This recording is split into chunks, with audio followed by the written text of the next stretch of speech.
जो इतिहास भूल जाते हैं साथियों, वो इतिहास कभी नहीं बना सकते। तो चलिए आज फिर इतिहास का एक टॉपिक लेकर आपके सम्मुख उपस्थित हो गया हूं। आज जिस विषय पर चर्चा करने के लिए आपके सम्मुख आया हूं वह विषय है राष्ट्रवादी संघर्ष में महिलाओं की भूमिका। और यह पाठ आपको लिया गया है यूरोप में राष्ट्रवाद के उदय से। राष्ट्रवाद का उदय यूरोप में जब हम चर्चा करते हैं तो राष्ट्रवाद का मतलब है राष्ट्र राज्य की स्थापना। एक ऐसा राष्ट्र जिसमें सब लोग आपस में एक ही विचार वाले रहते हो, जिन्हें अपने राष्ट्र से प्रेम हो, देश से प्रेम हो और अपने आप को उस राष्ट्र से जोड़कर देखने पर उन्हें गर्व की अनुभूति होती है।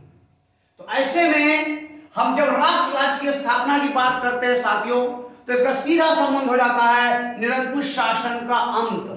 निरंकुश शासन का अंत का मतलब यह है राष्ट्र राज्य की स्थापना, राजतंत्र की समाप्ति और गणतंत्र की स्थापना। इसमें बहुत सारे लोगों ने असंख्य प्रयास किए।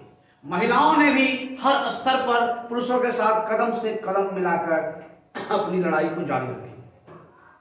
जब हम यूरोप के संदर्भ में इसकी चर्चा करते हैं कि यूरोपीय राष्ट्रवाद के उदय में महिलाओं की क्या भूमिका थी, तो इसको हम 3 बिंदु पर निष्कर्ष के रूप में व्याख्यान प्रस्तुत कर सकते हैं। वो बिंदु क्या क्या है? पहला है नारी रूपक के माध्यम से। जैसे अपने देश में हम लोग भारत माता का एक चित्र देखते हैं और भारत माता की जय बोलते ही मन में देशभक्ति का जज्बा जग जाता है। लोग देशभक्ति की भावना से ओतप्रोत हो जाते हैं। ठीक उसी प्रकार फ्रांस के लिए मरियाम और जर्मनी के लिए जर्मनिया, ये नारी रूपक का चित्रण है।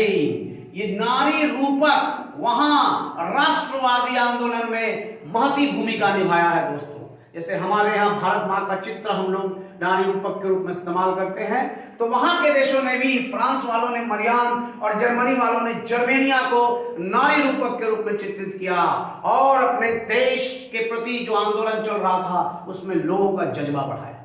ये कोई जीवित महिलाएं या जीवित नारियां नहीं थी, तो भी क्योंकि नारी का रूप दिया गया था इसलिए हम इसको भी हम मान सकते हैं कि इसमें संघर्ष में इनकी महती भूमिका, बहुत बड़ी भूमिका थी।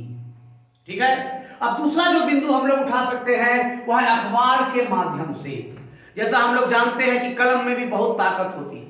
लेखों से, कविताओं के माध्यम से भी लोगों को जागरूक किया जा सकता है, देशभक्ति के प्रति ओतप्रोत किया जा सकता है। जैसे आज हम कोई देशभक्ति गान सुनते हैं तो हमारा हृदय अपने देश के प्रति श्रद्धा और प्रेम से उमड़ जाता है। अखबारों में छपे लेख पढ़कर हम उद्वेलित हो जाते हैं। ठीक इसी प्रकार महिलाओं ने अखबार के माध्यम से अपने राष्ट्र के लोगों को सजग करने का, जागरूक करने का भरपूर प्रयास किया। इसी क्रम में ला फ्रॉन्डे नामक एक जो अखबार था जो बहुत प्रसिद्ध हुआ था उस वक्त, जो 9 दिसंबर 1897 से प्रकाशित हुआ था। इस अखबार के प्रकाशन में, अखबार में प्रकाशित लेखों में महिलाओं ने बढ़ चढ़कर हिस्सा लिया और इनकी इसी हिस्सेदारी के कारण राष्ट्रवादी संघर्ष को काफी गति मिली। अब तीसरा जो बिंदु है उसको अगर हम उठाएं तो वह है राजनीतिक संगठन के माध्यम से। जब आपको मालूम है कि जब संत पॉल चर्च में फ्रैंकफर्ट संसद का गठन हो रहा था उस समय महिलाओं को वहां आमंत्रित तो किया गया था, लेकिन सिर्फ देखने के लिए, समझने के लिए, उसमें हिस्सेदारी लेने के लिए उनको अधिकार नहीं दिए गए थे।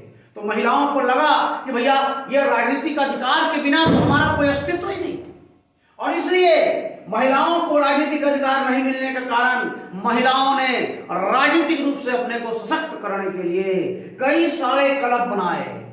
एक आकलन के अनुसार महिलाओं ने 60 क्लब बनाए थे राजनीतिक दृष्टिकोण से महिलाओं को जागरूक करने के लिए और अपने अधिकार की रक्षा करने के लिए। इसी में से एक बढ़िया और मजबूत क्लब था society of revolutionary and republican women. इन क्लबों के माध्यम से, संस्थाओं के माध्यम से भी लोगों को जागरूक करने और लोगों के अंदर राष्ट्रवादी भावना भरने का काम महिलाओं ने किया। तो महिलाएं भी कम नहीं थी अपने देश में राष्ट्रवादी आंदोलन को गति देने के लिए। इस प्रकार से हम देखते हैं कि इन 3 बिंदुओं की चर्चा करके हम इस प्रश्न को हल कर सकते हैं। तो जब आप उत्तर लिखें तो इन तीनों बिंदुओं को अंडरलाइन करते हुए अपना आंसर देंगे।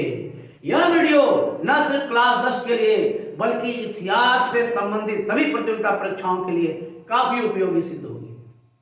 अगले वीडियो में हम लोग किसी और टॉपिक पर चर्चा करने के लिए आपके समक्ष उपलब्ध होंगे। तब तक बहुत बहुत धन्यवाद।